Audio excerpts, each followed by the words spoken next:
Assalamualaikum. Kami daripada kumpulan 6 telah memilih tema krisis alam sekitar, impak terhadap ekosistem dan peradaban manusia. Tajuk yang dipilih oleh kumpulan kami ialah pencemaran alam sekitar di Kuala Kedah Marina, Kedah Darul Aman, dan kerja khusus ini disediakan kepada Dr. Suhani binti Abdullah.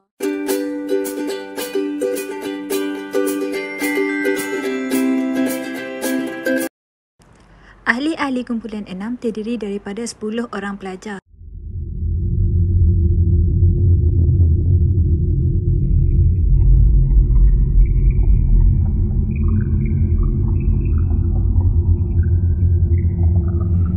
Hai, nama saya Muhammad Asraf bin Anwar, nombor matrik 271011. Hai, nama saya Bazata Syazwana binti Bakri, nombor matriks 271144. Hi, my name is Fatin Hazani binti Mustafa, matric number 271150. Hi, Nur Syairah binti Muhammad Yusof, matric number 271178. Assalamualaikum, nama saya Siti Nisa binti Azman, nombor matrik saya 271247. Assalamualaikum warahmatullahi wabarakatuh. Nama saya Nur Azwar binti Samsudin, nombor matrik saya 271176.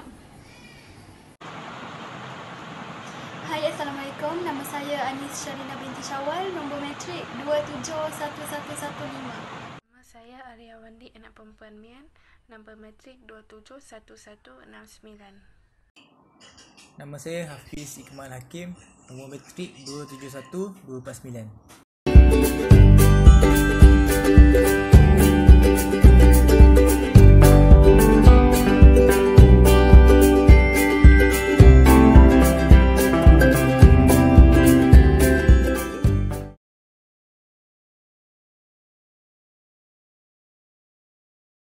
Hasil tinjauan yang dilakukan oleh pengkaji, di tapak kajian mereka mendapati bahawa pencemaran alam sekitar berlaku di Kuala Kedah Marina tersebut adalah merupakan daripada kategori pencemaran bau dan pencemaran sungai. Hal ini kerana terdapat longgokan sampah serap yang dibuang di merata tempat, terutamanya di kawasan yang berhampiran dengan sungai. Rakyat Malaysia menghasilkan kira-kira 37,890 tan sisa setiap hari dengan sekurang-kurangnya 1.17 kilogram dijana bagi setiap individu. Hal ini kemudiannya akan menyebabkan tahap kesihatan penduduk terjejas hari demi hari.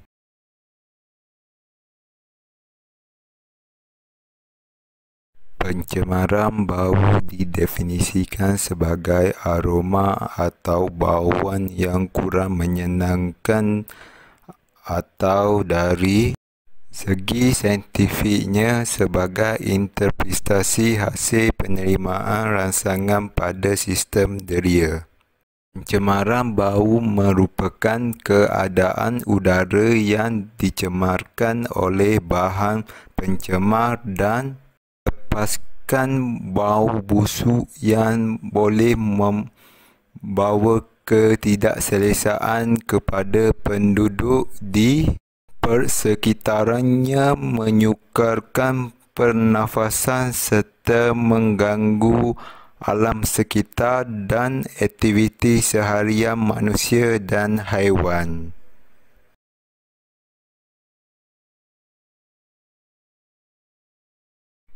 Kebanyakan penduduk di kawasan tidak mengindahkan tentang pencemaran yang dilakukan oleh mereka. Mereka beranggapan bahawa kawasan yang disediakan untuk pembuangan sampah adalah jauh daripada tempat tinggal mereka. Katanya, alam sekitar tercemar dengan sampah yang dibuang sesuka hati yang menyakitkan pandangan mata, pasti memberikan imej negatif terhadap Malaysia.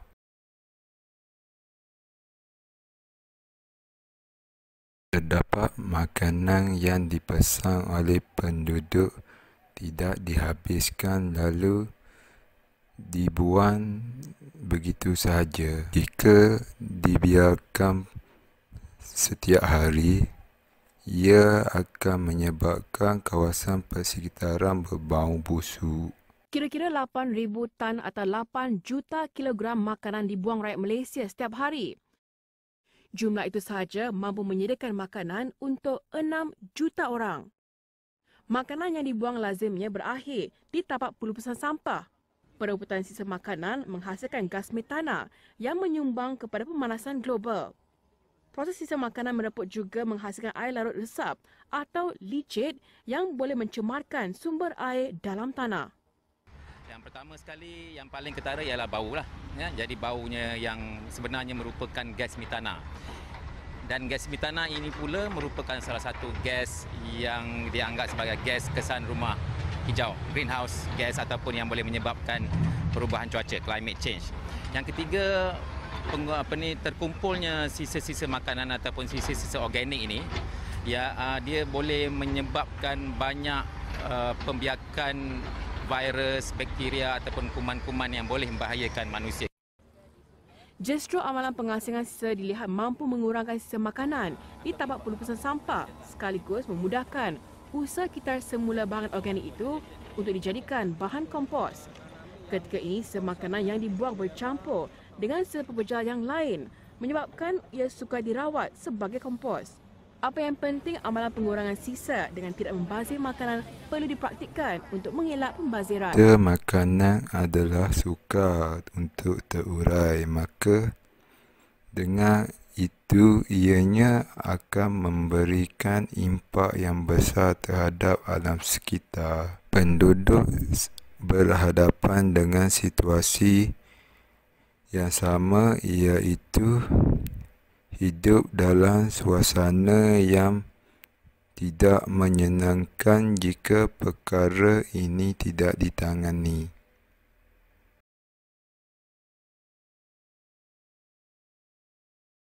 Fungsi utama Jabatan Alam Sekitar JAS adalah untuk mencegah, menghapus, mengawal pencemaran dan memperbaiki alam sekeliling. Namun begitu, dapat dilihat bahawa pihak berkuasa mudah ditipu. Kebanyakan daripada mereka diberi wang untuk menutup kes berkaitan pencemaran tersebut. Penduduk tetap meneruskan kegiatan mereka yang tidak bertanggungjawab kerana menganggap pihak berkuasa tidak tegas.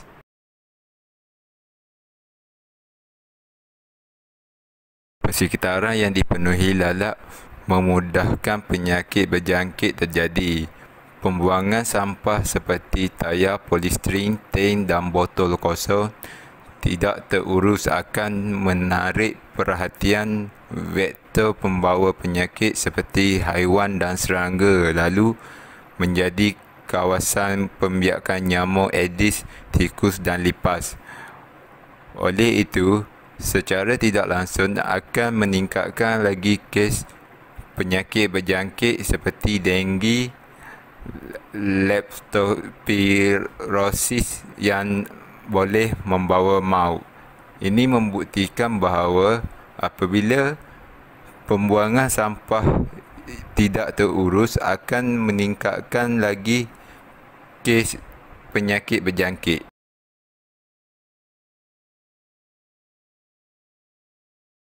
Longgokan sampah sarap di Kuala Kedah Marina boleh menimbulkan bau yang busuk. Keadaan persekitaran yang dipenuhi dengan sampah menyebabkan ramai serangga dan makhluk halus seperti lipas dan sebagainya, menyebabkan kawasan itu bertambah lagi kotor. Dengan ini menyebabkan rakyat terpaksa hidup dalam keadaan yang berbau busuk sehingga menjejaskan kesihatan mereka. Pencemaran air ini berlaku sememangnya akan mengganggu ekosistem sungai itu tersebut. Malah ini juga akan memberi kesan terhadap fungsi sungai sebagai sumber minuman dan juga makanan untuk penduduk setempat dan akan mendatangkan kemudaratan kepada hidupan akuatik.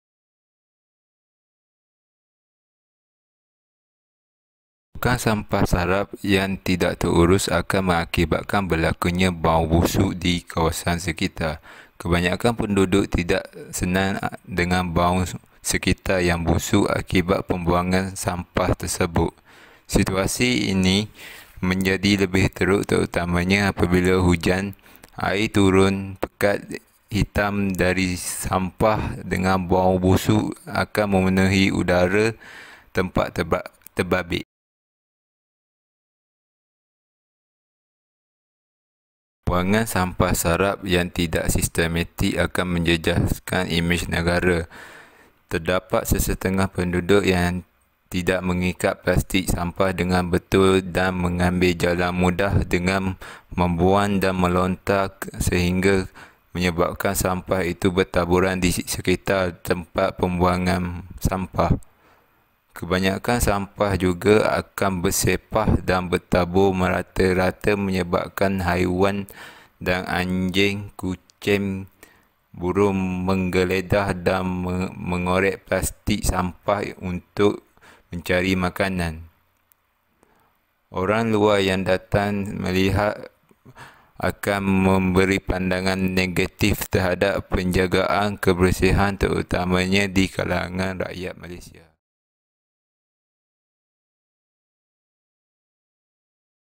Selain pencemaran bau, terdapat juga pencemaran di kawasan kajian. Pencemaran air ialah perubahan yang berlaku pada permukaan air dari segi kandungan atau warna sifat-sifat kimia yang disebabkan oleh pelbagai bahan pencemaran dalam pelbagai bentuk seperti pepejah, cecair dan gas. Ia merujuk kepada pencemaran jasad air seperti tasik dan sungai. Pencemaran air biasanya disebabkan oleh pembuangan sisa makanan dan sampah ke dalam sungai tanpa rawatan yang mencukupi. Punca utama pencemaran sungai ialah pembuangan sampah dari kawasan perumahan di sepanjang sungai. Pembuangan bahan buangan seperti sampah, minyak dan najis haiwan secara tidak terkawal menyebabkan sifat-sifat air berubah dan seterusnya membawa kepada pencemaran air. Sebagai contoh, Sungai Kedah Marina telah mengalami pencemaran air disebabkan longgokan sampah sarap yang bertaburan. Keadaan ini menyebabkan air yang tercemar ini akan mengalir ke laut dan seterusnya membawa kepada pencemaran laut. Pengembangan industri pelancongan di Kuala Kedah Marina menyebabkan berlakunya pencemaran air. Hal ini berlaku apabila para pelancong yang datang sering membuang sampah sarap seperti sisa makanan dan minuman di kawasan pesisiran pantai dan sungai. Sikap tidak bertanggungjawab ini bermula daripada diri sendiri sedangkan kemudahan tong sampah juga disediakan. Dengan ini menyebabkan persekitaran di sekitar Kuala Kedah Marina kelihatan kotor dan berbau busuk.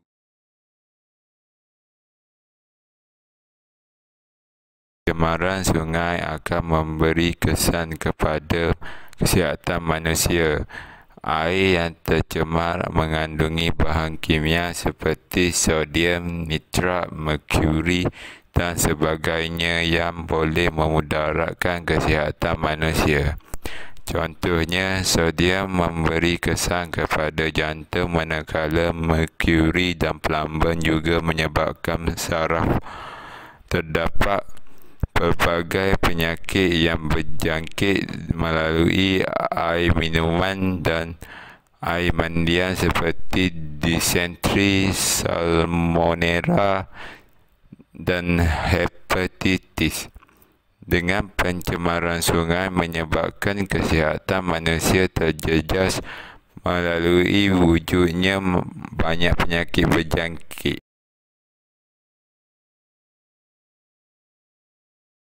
Saluran parit yang disebabkan oleh longgokan sampah sarap akan menghalang air untuk mengalir ke sungai atau ke laut yang berhampiran. Hujan lebat akan menyebabkan air tidak dapat mengalir ke longkan akibat tersumbat dengan sampah sarap. Kesannya menyebabkan harta benda musnah dan manusia hidup dalam keadaan kurang selesa.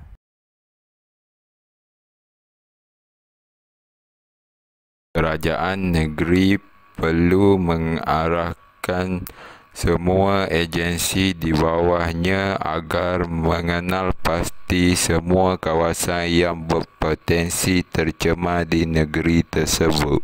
Pihak kerajaan hendaklah mengetatkan undang-undang berkaitan Akta Alam Sekitar dengan cara meningkatkan jumlah denda kepada pesalah yang melakukan pencemaran. Ketua kampung di kawasan rukun tetangga menggalakkan semua penduduk mengatasi pencemaran alam sekitar melalui mengadakan pertandingan kawasan yang tercantik. Kawasan yang paling bersih, indah dan mempunyai suasana yang menyegarkan. Semua mata yang memandang akan mendapat hadiah yang lumayan. Seorang individu yang mempunyai nilai moral yang tinggi, kita hendaklah mempunyai rasa tanggungjawab yang tinggi terhadap alam sekitar yang telah memberikan pelbagai manfaat kepada kita sejak dulu lagi. Jika kita sendiri melihat bahawa terdapat sampah sarap di sesuatu kawasan yang berpotensi untuk menjadi pencemaran di kawasan kita, perlu mengambil langkah untuk membersihkan kawasan tersebut.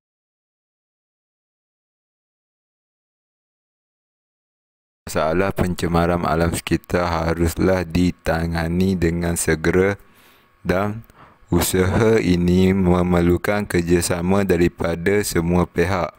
Kita sebagai khalifah hendaklah bersama-sama memelihara alam sekitar kerana ia merupakan anugerah yang indah buat kita semua agar tidak menjadi tercemar dan masyarakat terus berada dalam keadaan aman damai.